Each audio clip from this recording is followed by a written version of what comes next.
Fala galera, sejam todos no mínimo muito bem-vindos novamente ao Boletim Podcast.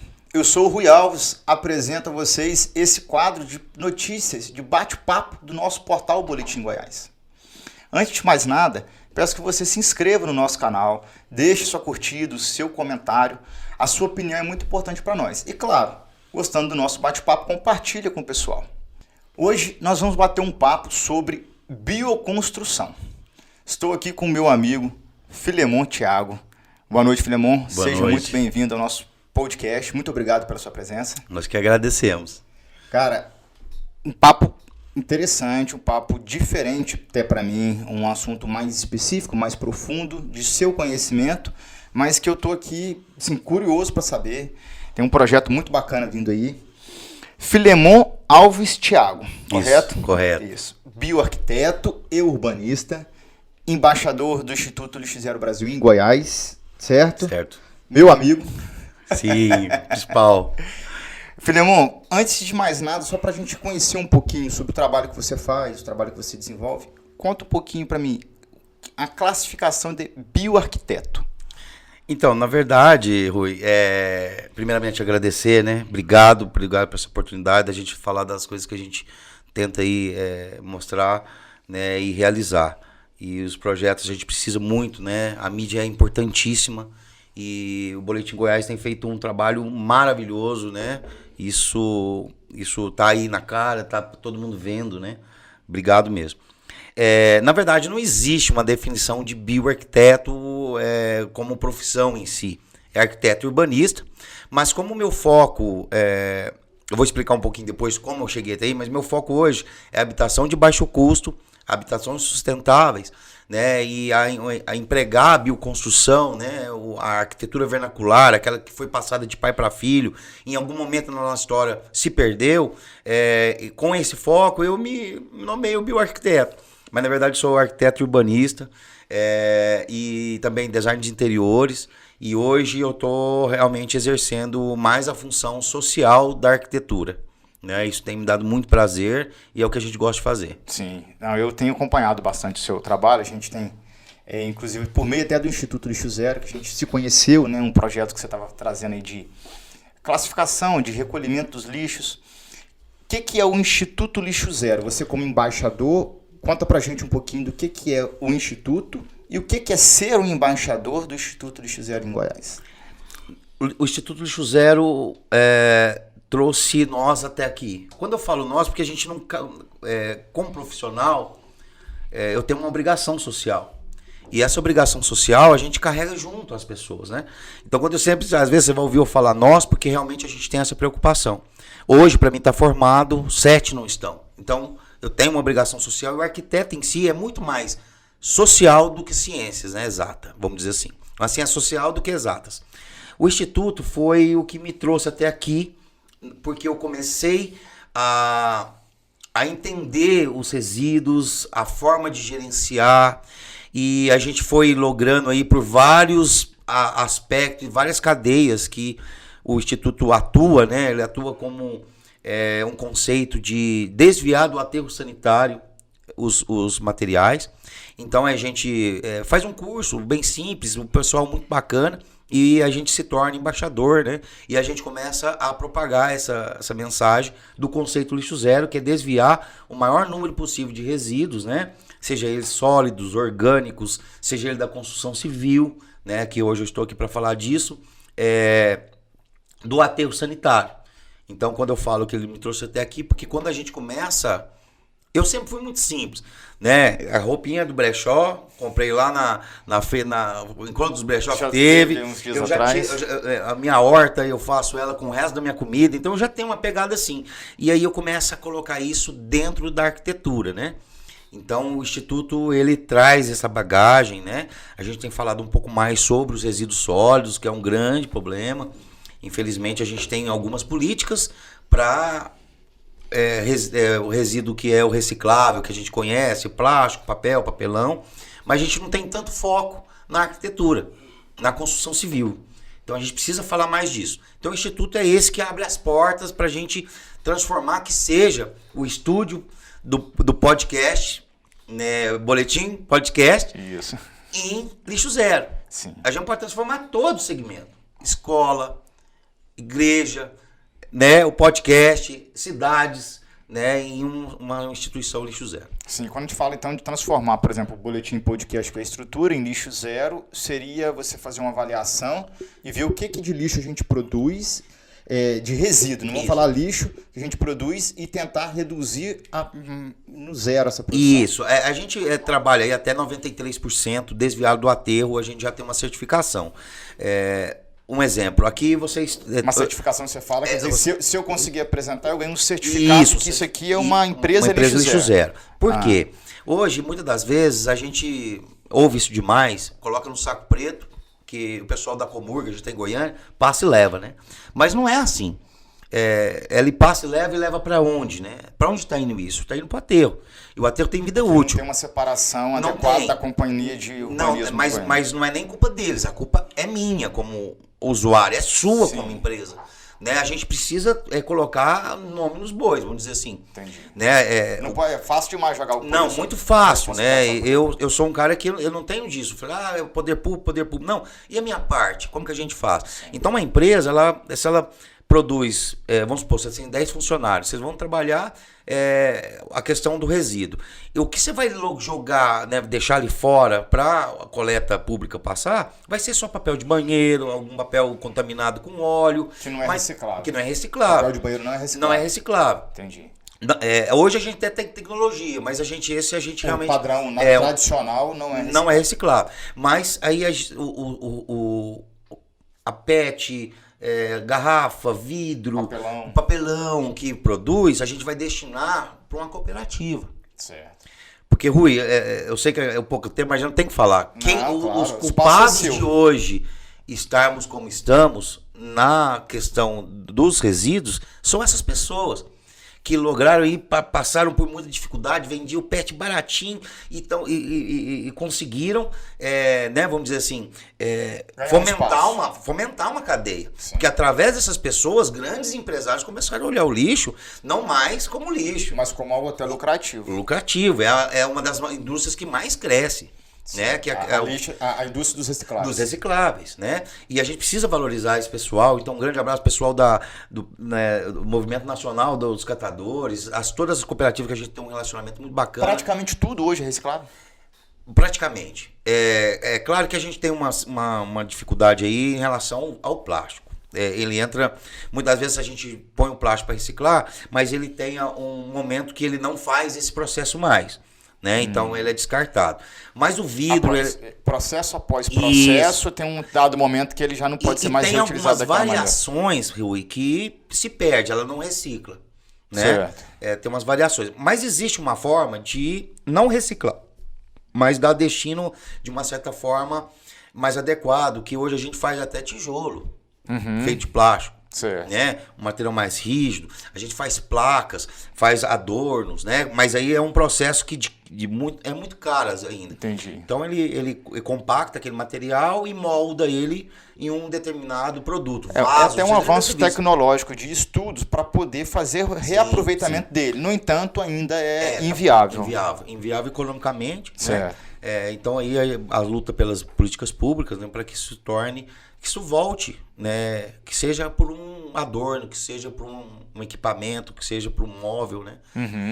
Ou então, eu falo da construção civil, que é um grande paraquedas. Tudo que às vezes não reciclamos, a construção civil tem jeito de absorver. Certo. Então a gente está lutando para isso, para a gente ter uma visibilidade maior e um olhar mais carinhoso dos grandes empresários, do poder público e da próprio eu como construtor ou como arquiteto, né, para a construção civil. Hoje a gente é um dos, posso dizer, o maior produtor de resíduo é a construção civil. E sem falar que a gente, como, né, dentro do segmento da construção civil, a gente pega quase 45% de todos os recursos naturais. E por que não fala disso até hoje? Certo. Por que a gente fala de PET? Esses dias eu até brinquei, assim, meio que provocando, o Brasil reciclou quase 93% de latinha. Mas por quê? Que todos sabem que latinha tem valor. Sim. Pois é, eu até vi esse estudo, os dados que saiu recentemente. O Brasil é um dos países que mais recicla alumínio. De latinha. Latinha. De latinha. Né? Lindo demais, maravilhoso. Certo. Mas e os outros segmentos? A gente fala de lixo zero, de sustentabilidade, mas a gente está rodeado de CO2. A construção civil hoje, a maioria que a gente... a construção, ela vai muito cimento. E o cimento, ela tem uma proporção que poucos material têm. A proporção, se eu uso 1 tonelada de cimento aqui na sua obra, eu estou produzindo 1 tonelada de CO2. É 1 por 1. Cara, mas... Quase nenhum produto é de jeito. Certo, porque vai CO2 na produção dele. É porque o processo do cimento ele precisa de queima. Certo. E muita gente não sabe. A gente tem uma junção, né, de sílica, areia, cal, vai fazendo calcário e faz o cimento. Mas para transformar ele na matéria-prima, eu preciso queimar. E hoje, algumas concreteiras, né, a indústria do cimento, ele tem utilizado alguns materiais como pneu, cavacos de madeira, de obras, para fomentar, né, para alimentar essas fornalhas. Mas a gente está produzindo. Entendi. Por um lado, a gente, né, dá fim para um material, mas a gente tem condição de hoje, eu posso, assim, é uma coisa provocativa, a gente tem que evitar o uso do cimento. O cimento mudou nossas vidas. Na construção civil, a gente evoluiu muito. Mas aí, assim, perguntar, né, como que a gente constrói sem cimento? Então, aí que entra o foco do nosso projeto. Nosso projeto hoje chama Projeto Arquitetura Viva. É um projeto, na verdade, Rui, tá tudo escrito, já estudaram. Um grande problema nosso é não pegar os estudos e colocar em prática. Certo. Nós vamos falar aqui de uma arquitetura milenar. Em torno de 70% da arquitetura no mundo é de terra. Que a gente chama, né, arquitetura que é passado de pai para filho, né? Seu pai ensinou e tal. Mas se perdeu em algum momento da história. Você fala aquela arquitetura de barro, aquela casinha de barro. Só que hoje a gente, de uma certa forma, o arquiteto tem muito com isso. A gente tem aí um grande Johan, né, que foi um dos nossos, a pessoa que trouxe isso para o Brasil de uma forma assim, muito prática. Então a gente foi começando a entender que a gente pode deixar aquilo mais bonito, a gente pode transformar, modernizar aquilo. E até então, hoje, quem tem bioconstrução é quem tem um poder aquisitivo para pagar. Você não encontra bioconstrução em bairros convencionais. Mas se você for nos Jardins, você encontra. Jardins condomínios aqui em Goiânia. Aldeia do Vale, Santa Branca, né, que é uma grande ecovila, com uma pegada sustentável muito bacana. Mas são pessoas que têm um poder aquisitivo maior. Eles podem pagar hoje. Isso que eu te perguntar. Então, na verdade, assim, pelo que você está me falando, apesar de ser uma arquitetura antiga, utilizando de produtos até gratuitos, como o barro, por exemplo, hoje, para fazer esse tipo de construção, ela é cara. É cara. É cara por N fatores. Um deles é a mão de obra. A mão de obra. E é isso que a gente quer resolver. E hoje, a mão de obra, ela é parte mais de 70%, 50%, 70%, assim, vamos colocar, da bioconstrução em si. Porque o material, a gente vai comprar alguma coisa, né? Ou então adaptar alguma coisa, vai ter um custo. Não tem como fazer. Às vezes a gente tem boa terra, às vezes a gente não tem, às vezes tem madeira, às vezes não tem. Mas o que onera realmente hoje é a mão de obra. Então a gente está tentando resolver isso. Acreditamos muito que a bioconstrução em assentamentos, ocupações, pessoas de baixa renda, é uma solução para o déficit habitacional do nosso país. Certo. Por que eles não fazem isso hoje? Porque a gente teve um momento na história do êxodo rural, onde muitas das vezes o êxodo rural aconteceu devido a uma grande recessão, né? Então as pessoas buscavam a cidade e deixavam para trás aquelas casas. Até um período também de evolução industrial, isso, né? As indústrias precisavam de mão de obra, foi naquele período que começou tudo a ser industrializado, precisava de mão de obra, e a mão de obra estava na roça. Na roça. E aí tudo. Ganhava um pouco mais, vinha. Trouxe isso e também, de uma certa forma, deixou suas raízes. Sim. Hoje, a gente não tem... meu pai não me ensinou arquitetura vernacular. Ele me ensinou a fazer type de pilão, porque ele já estava aqui na cidade. A arquitetura Vernacular, que é aquela passada de pai para filho, né? Sim. Aquela arquitetura que você nem sabe onde aprendeu, você nasceu fazendo. Sim.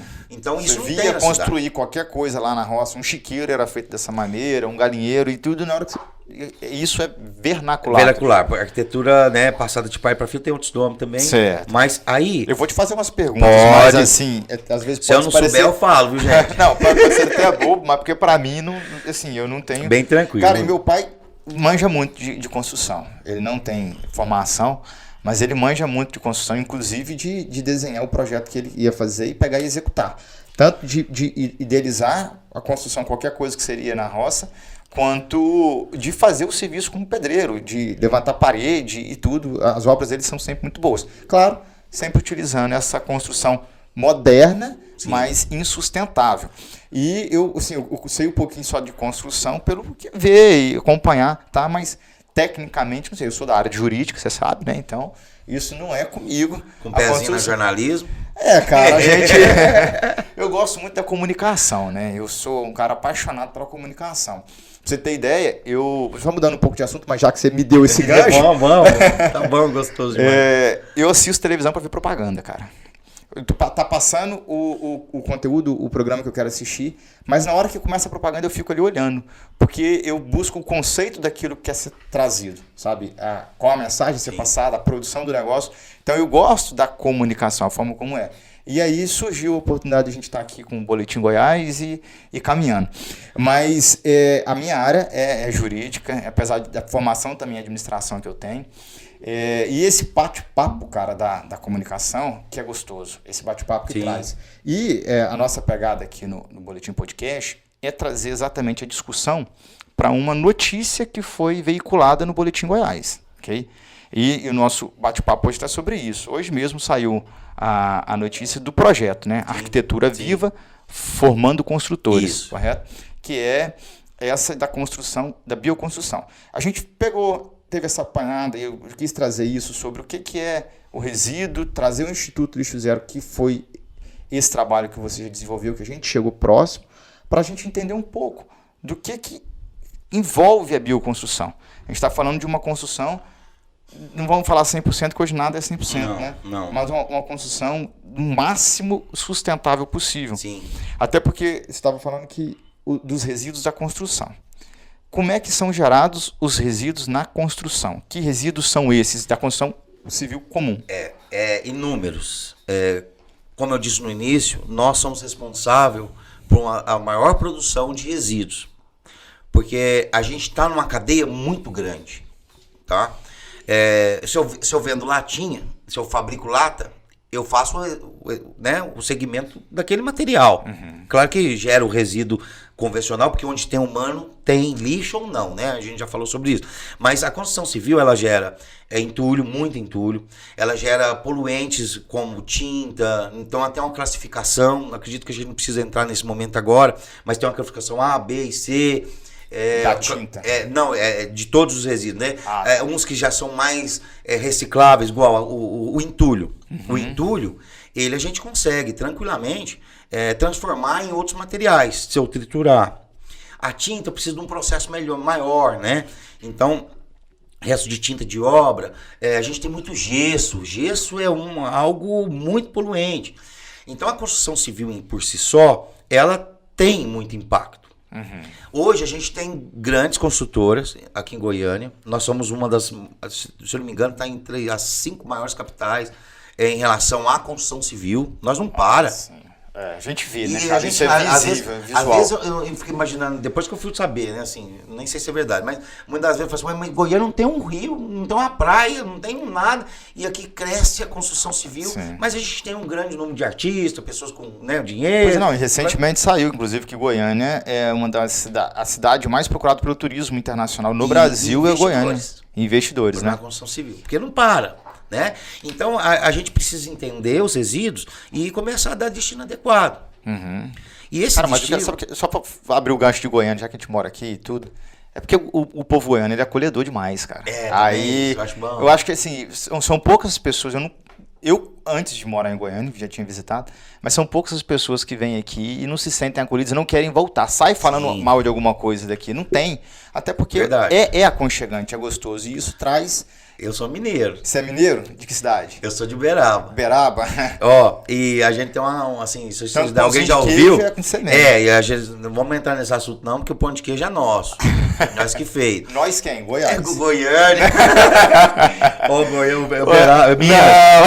Ó, tem um ditado que fala que o goiano é o mineiro adiantado, já ouviu essa? Sim. E o goiano é o mineiro é o goiano atrasado. Certo. Porque a gente tá uma cultura muito parecida. Não, é próximo. Né? A gente tem as mesmas raízes e a gente tá muito próximo, né? Até os R's, né? Bem parecido. É muito, a culinária é bem parecida. Então aqui cresce demais.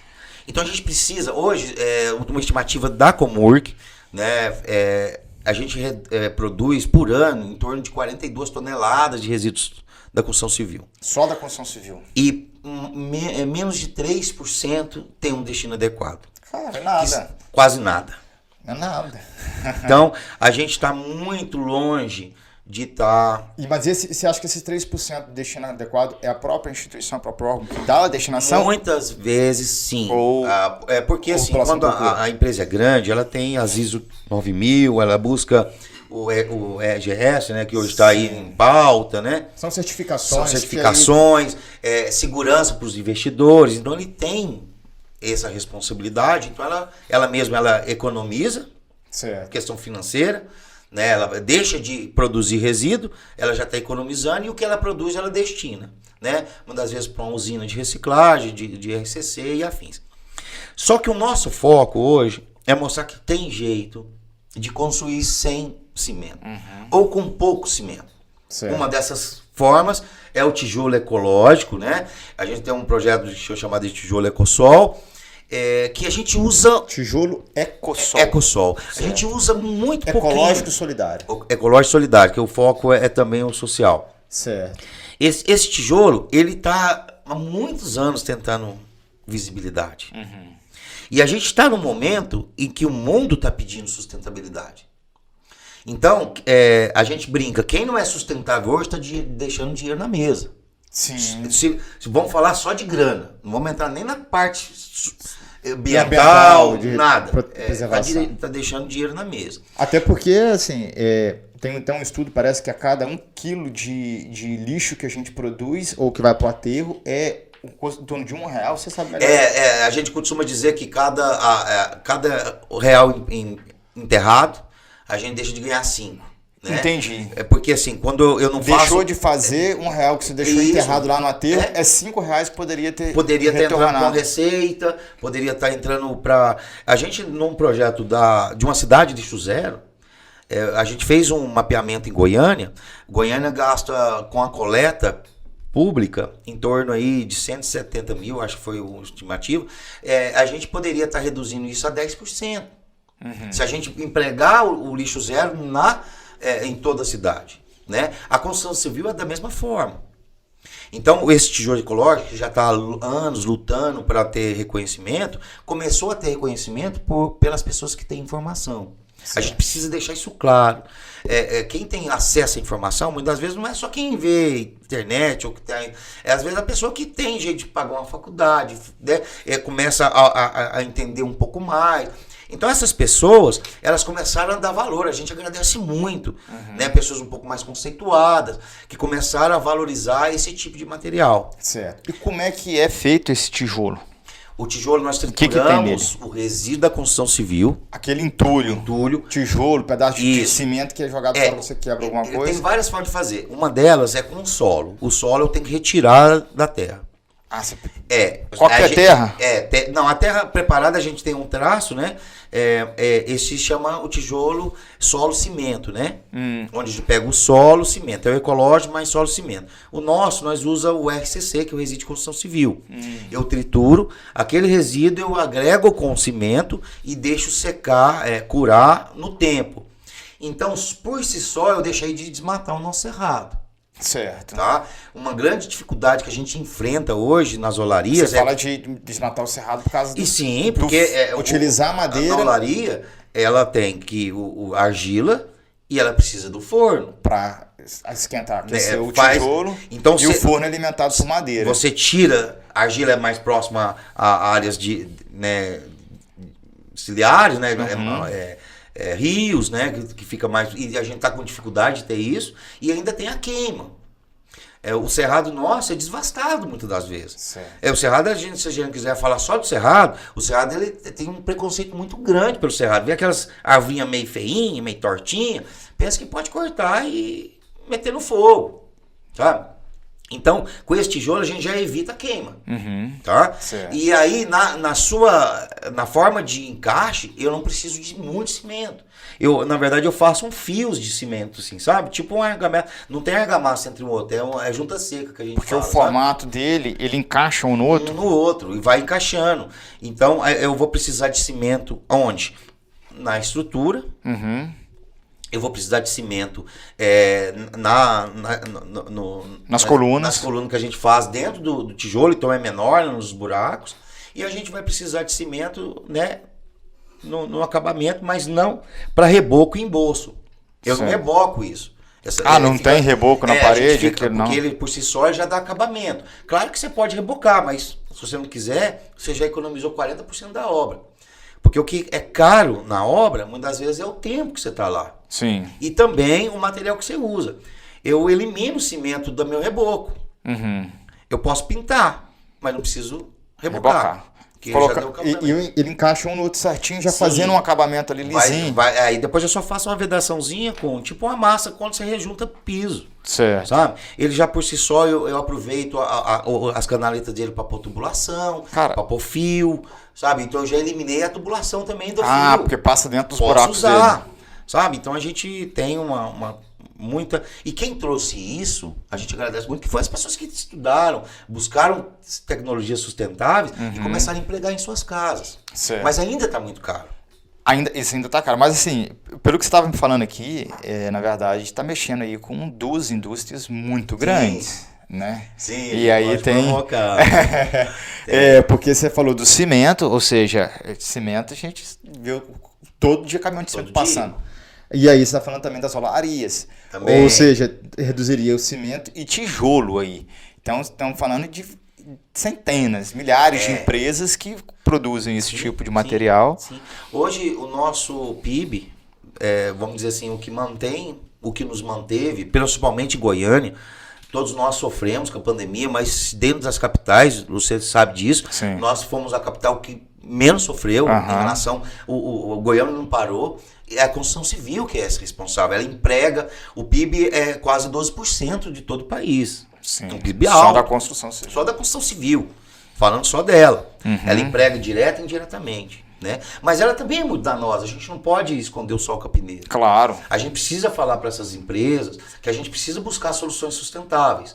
Né? O mundo evolui, né, cara? A gente tem que evoluir em tudo. Sim, o tijolo é uma solução. Esse tijolo solo cimento, ele além de ser uma opção muito boa para baixo custo, gente, vou deixar claro, baixo custo não é inferior não. Baixo custo, a gente, como profissional, a gente fala assim, onde a gente vai empregar o dinheiro? Se eu posso economizar aqui, você vai pôr um sofá melhor para você. A gente quer que você economize de um lado, você vai viajar. A obra por si só, com esse tesouro... Não é para guardar o dinheiro debaixo do colchão, não, né? Pode guardar também, se quiser, né? Mas a ideia é economizar para que você possa ter qualidade em outras coisas também. Ele por si só, ele diminui de 30% a 40% do valor da obra se a gente fazer ele mais rústica, sem pintura, o próprio tijolo como acabamento, né?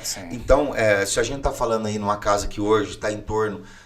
jogando baixo, se você for construir uma casa, você não vai gastar menos de 100 mil, 120 mil, você tira 40% disso. É uma economia grande, considerável, né? Mas ainda é muito caro. Então a gente está buscando alternativas, né? A gente quer produzir o nosso próprio RCC, hoje a gente precisa comprar.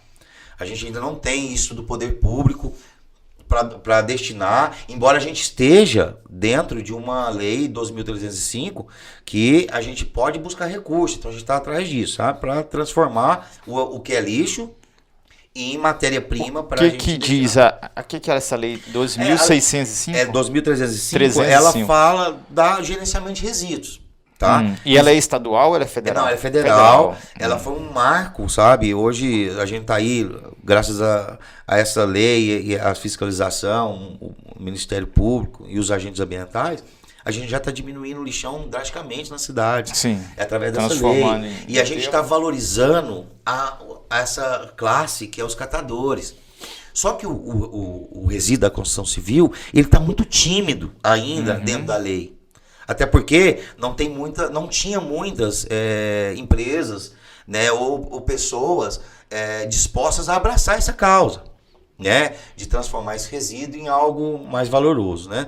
Então a gente está dentro disso e está buscando esses materiais. Então, na verdade, ainda falta um apoio do poder público nesse sentido. Sim, um foco maior. Você falou aí, são 42 toneladas de resíduos só sólidos só em Goiânia. Isso a mês. Isso. Em torno de dia é 1 tonelada e 200, 300. Certo, de resíduo da construção civil. Por mês, eu falei errado. Então faltaria aí, de repente, um certo apoio ou um conjunto, Sim. né? Porque também não adianta o poder público estar disposto a entregar e sendo que a pessoa não vai fazer uma boa utilização. Mas precisa aí dessa política. Não tem como. De dar essa destinação adequada. Tem gente, você está aqui, querendo fazer esse trabalho com esse material. A gente já está com uma abertura muito boa, a gente tem que enfatizar, o doutor Juliano, né? Que é um promotor de justiça aqui, ele tem focado nisso para a gente estar pegando recurso para destinar a esse SCC. A gente tem aí a própria Comurg de braços abertos. A gente tá buscando uma parceria. Tido, então, uma troca aí. Tem sim, a gente está avançando, né, nessa política. É algo que, então, assim... Não mas só em Goiânia, por enquanto. Em Goiânia. Mas a gente está tentando fazer no estado também. Então, a gente está buscando essa alternativa para que esse material seja destinado também a quem precisa. Tá? O foco é esse. É produzir um produto seria, então, mais barato. Uma parceria público-privada para entregar a matéria-prima, que é o resíduo, que vai se transformar nesse tijolo. E o tijolo volta à comunidade através de... As casas populares, igual que o Iris Rezende fazia, aquelas centenas de casas, poderia ser tudo construído com isso. Dá para fazer, ou até mesmo usar ele hoje, a gente está tentando aí levar esse tijolo até a esfera, né, federal, para ser Minha Casa Minha Vida Sustentável, ou Casa Verde Amarela, né? Ou se for outro nome, não importa. É realmente o nome só muda de acordo com o governo, mas é o projeto ideal. É projeto para baixo custo, né? Para pessoas de baixa renda. Todos nós temos direito à casa. Certo. Não, é um direito constitucional, a habitação, direito constitucional, né? Você sabe. Eu até pensei em anotar ele, mas falei, não, mas pra quê? Eu tô com um Rui aqui, ele vai saber até onde tá o parado. Mas é um direito. E a gente está buscando o direito do outro. E são pessoas que muitas vezes, Rui, não se sentem parte da cidade. A gente precisa focar isso. Quando a gente entra numa ocupação, as pessoas falam assim, hoje a gente foi na cidade. É igual você morava na roça, você não ia na cidade? Sim, você não era da cidade, você não pertencia à cidade. E o pessoais de periferia, lugares mais periféricos, de baixo custo, né, com assentamentos e ocupações urbanas, ele não se sente parte. E ele precisa se sentir. Então o que a gente quer trazer voz a eles, para eles que possam se sentir parte da cidade. Então uma das questões que o curso que a gente está promovendo é essa. Tá, vamos entrar então nesse assunto aqui agora. A gente eu volto, tá? Então, projeto Arquitetura Viva, formando construtores. A ideia, então, como o nome já diz, é ensinar a bioconstrução às pessoas dessas comunidades. Isso. Bairros periféricos, afastados. Isso. Que não têm acesso a uma construção, ou às vezes não têm acesso à habitação, e eles poderiam produzir a própria casa. A própria casa. A gente vai fazer a creche. Eu vou te explicar o porquê. A gente poderia ter escolhido uma casa, mas a gente vai fazer a creche deles. Por quê? Vai construir uma creche. A creche já tem uma unidade, nós vamos fazer mais uma unidade e vamos buscar recursos para fazer mais 2. Mas aonde vai ser? Dentro do assentamento. Qual assentamento? O assentamental da Boa Vista. Fica em? Saída da Serra das Areias, é uma ocupação com Aparecido de Goiânia. Aparecido de Goiânia, mais 740 famílias. Rui, essas pessoas, elas precisam, igual a gente começou lá, do êxodo rural, elas precisam entender que a bioconstrução é algo, hoje, de luxo. A gente precisa mostrar para eles. Porque quando a gente oferece uma casa que seja para uma pessoa dessa, ela pensa que está voltando para trás. Sim. Porque assim, é diferente eu ter um recurso, eu ter uma situação financeira mais desejável, eu usar a bioconstrução como algo conceitual, como eu sou ambientalista, né, eu gosto do sustentável. É diferente daquela pessoa que às vezes lembra da bioconstrução como a miséria que passava na roça. Sim. Tem essa memória que fica e ela é difícil. E outra coisa é o seguinte: o que você vê? Você que mora, você pode andar a cidade inteira. O que você vê? Cimento, sim, concreto, tijolo, vidro, ferro. É isso que a gente vê. Uhum. A construção civil fez muito bem seu papel. Ela vendeu essa arquitetura como que seja boa. E não é ruim. Certo. Ela é maravilhosa. Hoje, igual eu falei, hoje a gente avançou muito na arquitetura devido ao cimento, devido à industrialização. Né? A gente avançou, arranha-céus, né? Só que é uma arquitetura que está cada dia com menor espaço. Tem um prédio que é entre os maiores, um dos maiores. 10 maiores do país, né? Eu esqueci o nome dele, acho que não, é o Orion, isso. A gente precisa entender que a construção civil, através dessas tecnologias, avançou muito. Mas a gente precisa dizer também que não tem mais espaço. Não porque é feia, não porque o planeta não suporta. Nós estamos poluindo o planeta através da construção civil também, fora os outros segmentos, muito. Então o planeta ele já não suporta. Até 48%, de 45% a 40% de todo o recurso natural é utilizado pela construção civil. Uhum. E a gente não fala disso, é pior que o petróleo, pior que a latinha que você joga no chão. Quase 50%, quase metade do recurso natural vai para a construção. A gente fala plástico, porque o plástico realmente está nos matando, a gente está tendo plástico dentro do nosso organismo, sim, os microplásticos, mas a construção civil ela não fica para trás.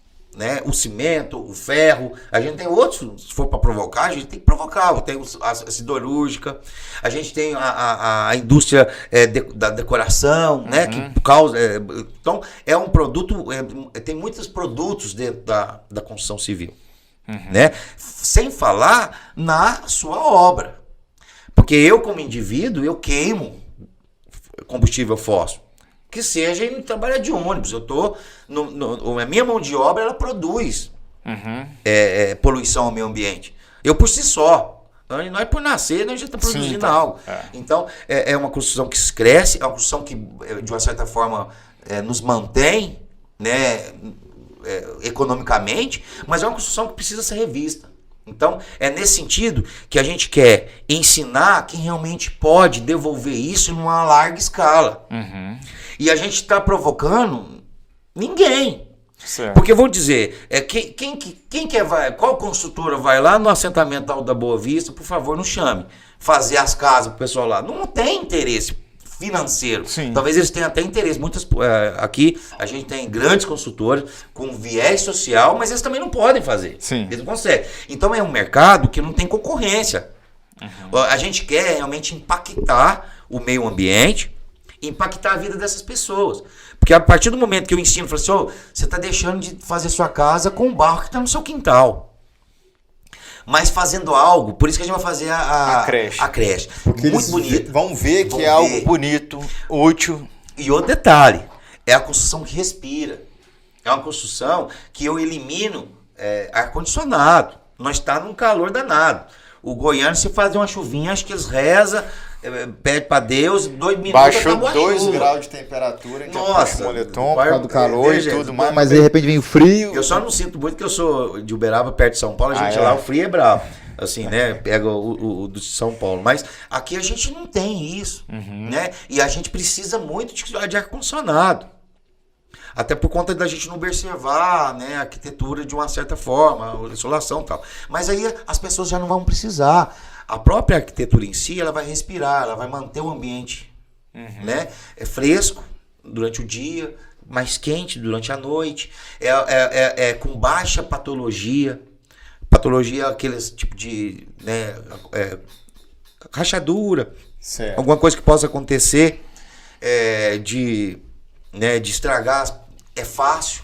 É o barro que você vai fazer ali, depois de aprender, e você mesmo dá o retoque na sua construção. E o foco é a gente... É claro que assim, a gente tem que ouvir da comunidade. Uma coisa que eu aprendi, Rui, é não chegar na comunidade e falar o que você vai fazer. Você chega na comunidade e pergunta o que eles querem que a gente faça. Sim. E muitas das vezes são pessoas que precisam ser servidas, porque eles serviram a vida inteira. Precisam ser ouvidas, né, cara? Eles não têm voz. Precisam ser servidas. Às vezes a gente vai trabalhar e o cara vai estar lá olhando a gente trabalhar. E aí?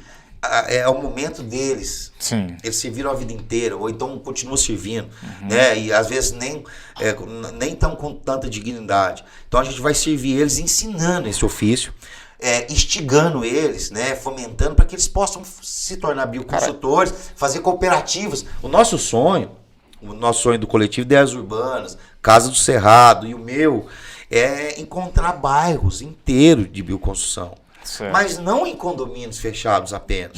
Não em pessoas que têm um poder aquisitivo, que lá continue, que foi os que causou tudo isso. Sim. A revolução partiu de lá. Eu tenho chamado biorevolução. A biorevolução começou dessas pessoas, que por um conceito, por a questão do mundo, por uma consciência... Ou às vezes até por estética, por Isso. questão de visual. Começaram o movimento e agora a gente quer levar para quem vai impactar mesmo. A gente sabe que a massa da baixa renda, das pessoas periféricas, né, ainda mais no Brasil que a gente está vivendo, com vindo de uma pandemia, independente de qualquer situação, aumentou demais, Rui. Então o que tem mais? Tem mais pobre, tem mais pessoas que precisam. Então essas pessoas, elas não vão causar nada para ninguém. Nós não estamos mexendo com ninguém.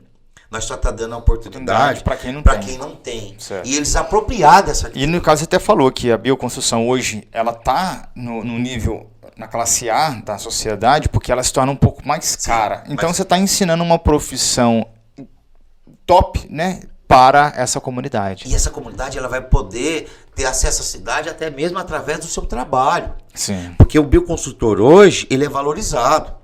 Hoje um pedreiro convencional, seu pai... deve saber, ganha o quê? 170, 150, o top ganha 200. Um bioconsultor hoje, ele não começa menos de 250 o diária dele. Né?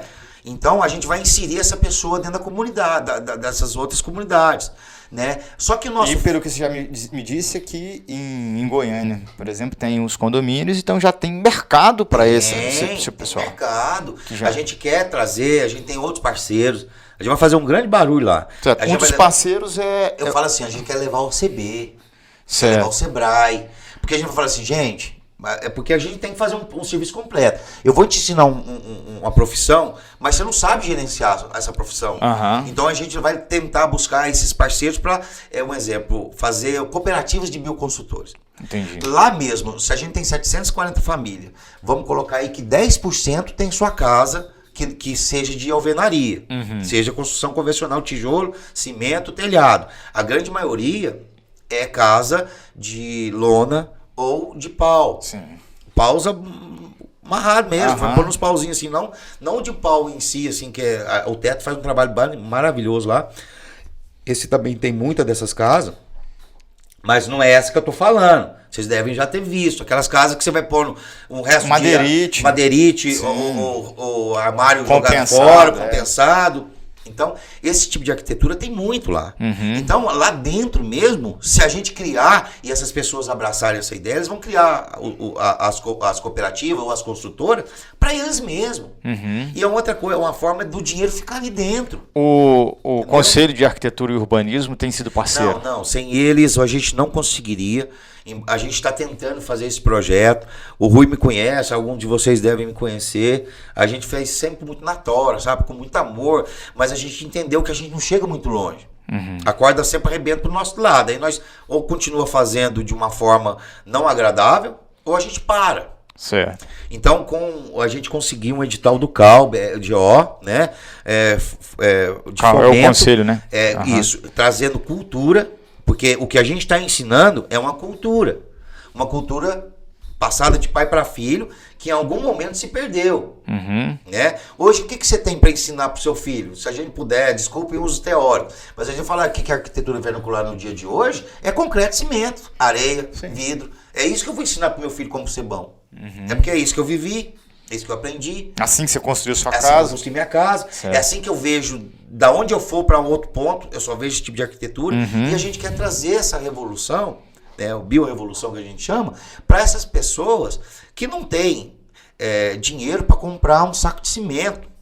E a gente quer mostrar que a arquitetura que a gente está proporcionando não precisa de cimento. Certo. E deixa eu fazer uma pergunta aqui. Qual que é a durabilidade de uma obra dessa? A gente tem obras do Marrocos que tem séculos. Certo. Feito de vários andares, né? Várias técnicas. Então, a arquitetura, a bioconstrução, é somente ver a questão da terra, que é um estudo simples, teoricamente simples. Claro que precisa de um tato. E outra coisa, a gente vai voltar a algumas relações que se perdeu na arquitetura de hoje. Hoje é produção. Se você vai fazer sua casa, ela demora 6 meses, é um preço. Se ela demorar 1 ano, é outro preço. Então o que o vendedor, o construtor faz? Ele quer agilizar. Então é um ambiente um pouco inóspito. Né? Um ambiente de correria, um ambiente de resultado. Sim. Esse tipo de arquitetura, se o seu filho de 2 anos estiver passando de 6 meses, ou uma criança em desenvolvimento passar, ela vai ajudar a amassar o barro. Entendi. Então é uma arquitetura que ela, de uma certa forma, agrega pessoas. Relações, Você né? falou até sobre prazo. Ela é demorada a ser Ela feita? demora-se um pouco mais. Um pouco mais. Quando eu não tenho um Porque grupo de pessoas. É muito manufatura, né? Isso. É manual mesmo. E a gente tem que fazer alguns testes, porque um exemplo, a gente está em um determinado local da obra, você pega aquele tipo de material, você faz um teste, né, para saber o que ele tem de areia, o que ele tem de argila, né, o que a gente tem que agregar, porque ali você vai agregar algumas coisas que vão dar a liga, que a matéria, né, pode ser palha, pode ser capim, né, então a gente vai fazer o que vai dar a liga. Mas eu tenho que fazer isso em vários momentos, porque eu tirei um tanto de terra aqui, de repente cheguei na pedra. Então aquela terra já não é outra. Então eu tenho que ir para outra. Certo. E você não tem como tirar toda a terra de uma vez para construir. Conforme vai indo, você vai buscando a matéria. Não tem jeito. Não tem jeito. Certo. Tem gente que fala, vamos deixar claro, nossa, Goiás velho é todo de adobe. Mas tínhamos escravos naquela época. Né? Certo. E aqui a gente não estamos fazendo isso. A gente faz conforme a mão de obra que a gente consegue. Né? Quando você falou 10, na verdade, são 30 alunos, sendo que 10 vai ser da comunidade gratuito e a gente vai destinar para os formadores de opiniões, que é 10 arquitetos e estudantes de arquitetura. Entendi. Então, na verdade, esse curso vai ser, da bioconstrução, vai ser para 30 alunos. 30 alunos, sendo que 20 é vaga social. Ok. 10 dessas é para a comunidade e 10 é pela contrapartida, que a gente quer também trazer mais profissionais, que a gente também tem um déficit em relação ao ensino de sustentabilidade nas universidades. Ok. A gente não tem campo, muitas vezes, a gente não tem muito, vamos dizer assim, por ser milenar, é nova. Certo. Na aplicação, né? Aplicado no dia de hoje, é uma arquitetura nova. Pro estudo, vamos dizer assim. Né, pro aluno estar ali com a mão na massa. Então a gente quer abrir, já deixo aqui o convite para as instituições. A gente quer fazer um grande canteiro de obra. Realmente a comunidade aceitou de bom grado, para os estudantes ter esse contato a mais. Então a gente quer meio que trazer um curso que não é barato, tá? Hoje ele varia, né, dependendo determinado, um exemplo, uma determinada técnica, ele varia de 800 a 1.500, chega até 3.000 o curso de bioconstrutor. Certo. E quem tem 3 mil para fazer um curso? E aqui não tem, em Goiânia? Tem alguns lugares que fazem, aqui em Goiânia, a gente tem o IPEC, que é maravilhoso aqui em Pirinópolis, a gente tem em Brasília alguns institutos, mas infelizmente ainda é para uma parcela muito pequena. E essa parcela, muitas das vezes, Rui, ela agrega valor a si próprio. Eu vou dar meu exemplo. Quando eu fiz um curso, eu cheguei na faculdade, o cara... Porque eu sabia de bioconstrução, agreguei valor ao meu currículo. Mas o que eu devolvi isso para a sociedade? A gente quer ensinar para quem que vai devolver para a sociedade. Quando eu falo para a sociedade, para o meio ambiente. Ela vai fazer sua casa, vai fazer a do vizinho, vai fazer do outro. Geralmente eu, como arquiteto, fazendo um curso de bioconstrução, vou fazer só a minha casa. Certo. Talvez eu ajude a sua, que eu sou seu amigo. Mas eu não vou replicando muitas você vezes vai vender isso, né? Mas a ideia seria essa. E ali não, a comunidade... A comunidade, a gente quer a comunidade. A gente quer que a comunidade, não só ela, a gente já fez um convite para outras ocupações e assentamentos. Porque a gente entende, Rui, que a gente está aí, ó, despejo zero, você está sabendo, você acompanha, né? Todo dia a gente tem que quase correr lá e fazer cordão para não... Tem muito ainda aqui. Sim, é despejar. Despejo. Mas se a gente ensina essa pessoa, porque muitas das vezes essa pessoa ela vai procurar o direito dela. Se ela teve um despejo aqui, ela vai procurar outro lugar, que é o direito dela. A gente precisa deixar isso claro. Né? Se a área é improdutiva, né? Claro que a gente não está falando para ninguém invadir lugares produtivos, mas se a área é improdutiva, ela está buscando o direito dela. É constituído por lei, lá atrás. Né? Uma lei que está defasada, que tem que fazer valer. Mas se ela for despejada, Rui, o conhecimento ela não perde. Então, se ela for despejada para o lugar e ela ocupar um outro espaço, ela vai levar a tecnologia com ela. Ela vai fazer aquela bioconstrução. Imagina para uma pessoa que hoje está preocupado, o que vai comer à noite. A gente está com um quadro de segurança alimentar gigante. Né? Aí ela pega todo o seu esforço, compra ali um milheiro de tijolo, aí ajuda com um pouquinho de cimento, aí o outro ajuda com as ferragens, de repente é despejado. Aí essa pessoa vai tentar fazer isso, a mesma coisa, porque ela aprendeu só isso, ela sabe que o que é bom é o cimento, o tijolo, mas se a gente ensina ela a bioconstrução, ela faz a bioconstrução, se acontecer alguma coisa, ela vai fazer a bioconstrução de novo, sabe? E vamos dizer que se for despejado, isso vai voltar a ser terra. Certo. Porque a gente usa terra e madeira. Isso que eu ia te perguntar. O que vai de material? A terra e a base, a estrutura. Como se fosse o ferro da construção é a madeira. A estrutura a gente não pode fazer de pedra. Mas como o local não tem, a bioconstrução ela é muito boa, porque às vezes eu estou no seu terreno, você tem muita pedra. O seu vizinho não tem. Certo. Então a gente faz a madeira? A madeira a gente tem trabalhado muito com bambu, tá? Também trazendo na cultura milenar. A gente tem alguns desafios ainda, Rui, que é até mesmo questão de metro, aprovar obras. Então a gente está avançando muito, né, em relação... Hoje a gente aprova a obra de adobe. Então você aprova hoje a obra de adobe, né, porque a gente buscou normativa. Hoje você aprova a obra com type de pilão, que é um outro sistema. Tá? Então a gente já está buscando, aí o bambu a pique, né, o pallet a pique. Então a gente está buscando esse tipo de aprovação. Mas a bioconstrução, eu olho o seu terreno, você, né, como bioconstrutor, olha o seu terreno, o que você tem a oferecer?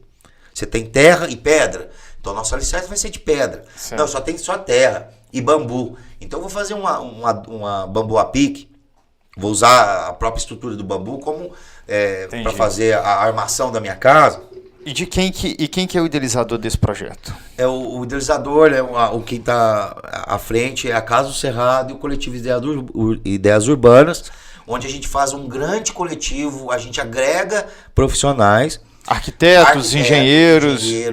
A gente tem uma equipe que é saneamento ecológico, porque a gente, além de fazer a creche, né, a parte, nós vamos fazer uma fossa de bananeira, que até porque a fossa de bananeira hoje ela joga muito pouco de material, né, pro solo. A própria bananeira absorve toda a massa biológica ali, sabe?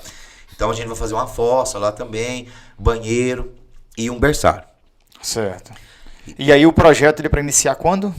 Ele começa uma primeira conversa agora de 17 com a comunidade, onde a gente vai ouvir o que eles querem a mais. Né? A gente vai falar assim, a gente pode fazer isso e isso outro, a gente vai ouvir deles. Como eu disse, a gente escuta eles. Depois a gente tem uma abertura, né, com um grande parceiro que é a Alfa.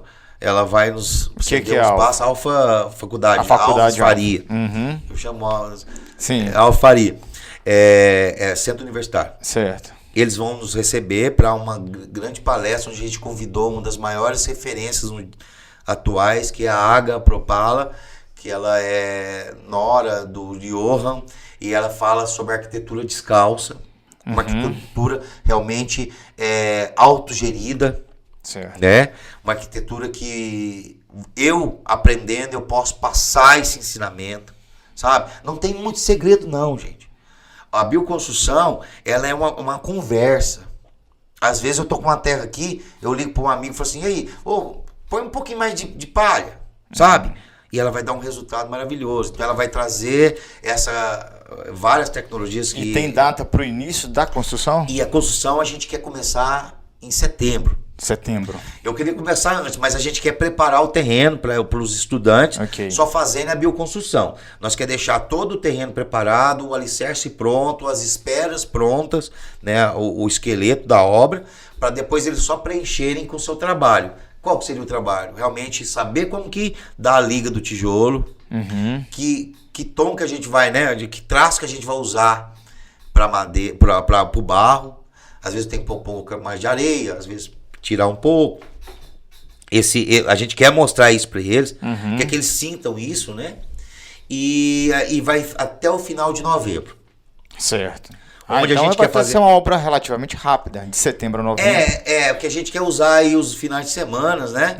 Então a gente está buscando voluntários, que às vezes no curso a gente não conseguiu avançar e a gente chama um voluntário para a gente fazer, sabe? A gente quer deixar bem aberto para mais pessoas. E em novembro a gente meio que ousou, né? Não tá no edital, não tá no CAL, mas a gente já convidou algumas pessoas que a gente quer levar um show para essa comunidade. Como se fosse o final da obra. Aí a gente já tem alguns parceiros, porque assim, aquela velha história. A pessoa que está dentro desse espaço, às vezes ele não se sente parte da cidade. Goiânia é um dos circuitos culturais mais ricos. A gente tá lado a lado com São Paulo, tá? A gente tem show aí, se você quiser sair, você sair todo final de semana. E para todos os ritmos diferentes. O pessoal acha que Goiânia é só sertanejo, mas não, sertanejo é o principal, mas tem tudo. Tem tudo. Oscar Niemeyer, durante o mês passado, ficou todo sábado, tinha alguma coisa, né? A gente teve lá no Serra Dourada, mas são pessoas que têm acesso à cultura. A gente está falando de um pessoal que muitas das vezes, é até difícil falar isso, mas cresce, né? Nasce, cresce e morre na sua comunidade. Certo. Eu gosto muito de uma fala, né, do nosso profeta, que eu chamo do Mano Brown, que ele fala assim, às vezes o sonho, numa música dele, às vezes o sonho, né, do favelado é abrir um boteco. É um sonho limitado. Porque é o que tem ali na comunidade. Ele não faz parte da cidade. Então nós vamos levar a cidade até eles. Então a gente vai fazer um show lá, vamos ter cinema, né, com a Heroildes, que é uma maravilhosa mulher que lutou aí nos primeiros assentamentos e ocupações que hoje é o Real Conquista, mas antes era lá no Parque Oeste Industrial, uma história aí que também tem uma dica para você trazer essa pessoa aqui para falar do direito à cidade. Então ela vai vir com o cinema, né, que eles já têm, falando para eles, mostrando filme e falando para eles terem esse direito à cidade. Certo. Né, eles terem esse acesso à cidade.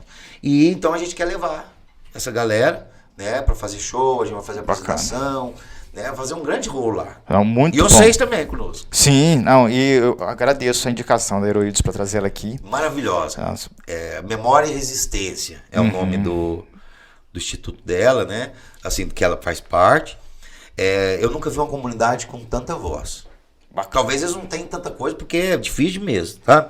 Mesmo tendo voz, né, a gente é difícil conseguir o que está por lei, você sabe disso. Sim.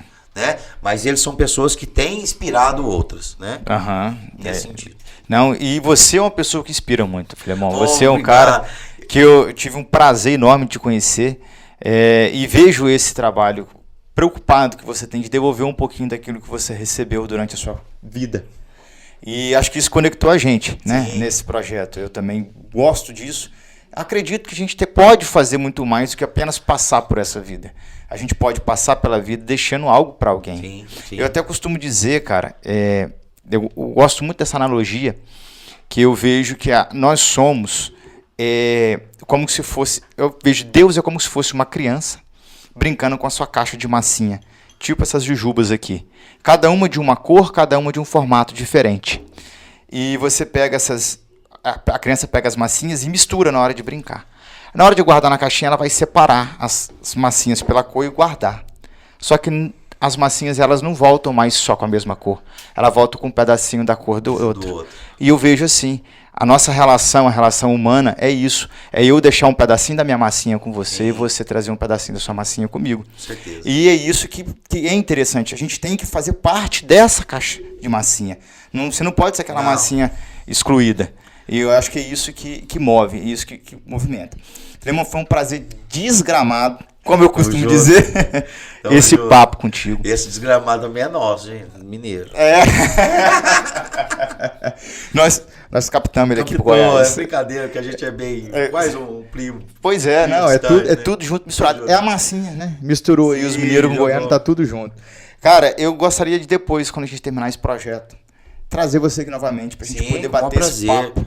Com o maior prazer. De dizer o resultado disso, a gente trazer essa experiência, trazer alguém da comunidade pra gente poder falar sobre isso, dizer o que foi que isso impactou na vida, o que pode trazer futuramente, que é isso que interessa, né? Vamos ter 30 vagas, mas a gente quer levar, se você está nos vendo e quer participar, a comunidade é muito aberta, a comunidade, ela não, se você ter noção, a comunidade às vezes vai lá e não faz as coisas, mas quando faz, eles estão abertos, eles querem receber, né, querem ser melhorados, então podem estar nos contactando, a gente vai junto. Só queria deixar uma última fala do Franz Querê, um dos maiores arquitetos atuais, arquitetos de comunidade. Ele fala: se eu sou, é porque tu és. Então eu não tenho jeito de ser algo, né, se eu não pensar que eu sou um acúmulo de experiências minhas e dos outros, né? Então deixar aí que o Franz Querê tem nos inspirado, né, nesse tipo de arquitetura social, e que a gente possa, arquiteto, realmente ser mais social do que só, né, o luxo, às vezes uma arquitetura um pouco mais cara, né, para algumas pessoas ou grupos específicos, né? O social, ele tem que fazer parte. Aproveita que tá olhando para a câmera e deixa aí o contato. Como é que as pessoas acham o Ideias Urbanas na internet, o projeto, como é que é? A gente tá sempre fazendo aí alguns rolês, né, do Lixo Zero, né, esse final de semana a gente tava lá na feira, né, trocando uma ideia com as pessoas, então @ideias.urbanas. A gente tem o Goiás Lixo Zero, né, que é os eventos mais relacionados com a gestão de resíduo, que a gente está trazendo a pauta arquitetônica também, e o projeto Arquitetura Viva, tudo junto, que é o projeto esse que a gente conversou. Específico da bioconstrução. Mas a gente tá aí sempre e vamos que vamos. Sim. Já convido vocês também, tá com nós. Sem trabalhar, vai um dia de chinelo, pra você botar o pé no chão, no barro, né? Se a sua criancinha, eu vou levar minha neta pra sentir, né, a terra, e é isso. A minha bebezinha ainda vai estar muito pequenininha, ainda tá nascendo, né? Ainda tá faltando um mês pra nascer, então vai estar pequenininha demais. Mas eu vou lá, eu quero essa experiência. Nós, crianças, se a gente não contato com terra, nós fica doente. Sim, não, é necessário, mas ela vai estar muito pequenininha ainda pra levar. Eu fui criado com vó, não dá não. E eu sou vô, nós estamos com a banca neta. Deixa ela nem... Pela experiência. Gente, então, obrigado pela participação de vocês, pela audiência. Peço que novamente se inscreva aqui no nosso canal, deixe seu like, seu comentário. Siga o Boletim Goiás nas redes sociais, Instagram, Facebook, YouTube, Twitter, Boletim Goiás. Acesse o nosso portal de notícias, fique informado, boletimgoiás.com.br. E novamente agradeço a participação. E deixar aqui um agradecimento especial ao nosso diretor, nosso produtor aqui, o Lucimar, da TC Multimídia, há mais de 25 anos no mercado. Obrigado, Lucimar. A estrutura ficou bacana, né? Demais. O Lucimar que preparou isso pra gente, organizou. Ele é um grande amigo. Obrigado, viu? Gente, um abraço. Até mais. Um abraço.